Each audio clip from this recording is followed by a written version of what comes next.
Şimdi bir video var. Yasin Dursun beyefendi diyor ki sarı kantaron o seti kullandım. Psikolojik sorunlardan kurtuldum.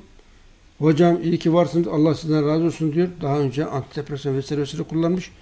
Yan etkileri büyük olduğu için bizim ürünleri tercih etmiş ve çok kısa sürede iyileştim. Hiçbir sorunum kalmadı dedi. Size dua ediyorum. Evet, hamdolsun. Sorun yok.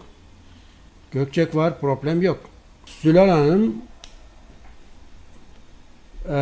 Zencemay, yaban mersini, ginkgo kullanıyoruz. Çok memnun kaldık.